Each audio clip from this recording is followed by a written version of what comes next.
Ukuba umntu abe nendawo yokuhlala, lilungelo likumgaqo-siseko weli. uZonwabele Feni, nohlala eKaiser's Beach eMonti, wayenemincili xeshikweni enikwa isitixo sendlu yakhe ngonyaka ka-1998, nalapho imeko yakhe yokuhlala zayizokuphucuka.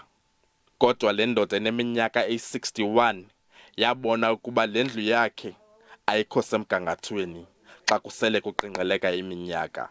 Njengabanye kule ngingqi, uFeni ebehlala kule ndlu kwimeko engekho semgangathweni iminyaka engapha kwama-20.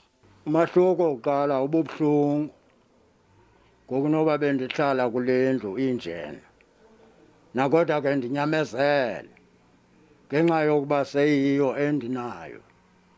Nakodwa ke uThixo ekusebenzeni kwakhe komkeleka ukwenzeka, ndafumana ke leni indlu ngoku ndinayo.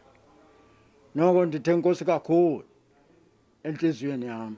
Ukanti isebe lijongene nemicimbi yezindlu lithi lenza konke okusemandleni ukuqinisekisa ukuba kwakhiwa izindlu ezisemgangathweni.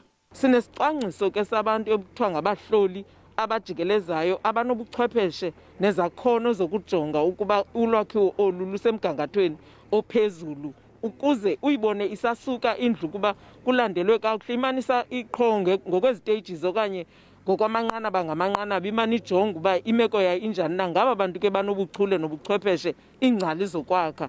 Eli phondo lisasilela emva kulakhiwo lezindlu ngezindlu ezingapha kwe-400,000. Abongile Yankees, kwiindaba ze-SABC, ndiseMpuma Koloni.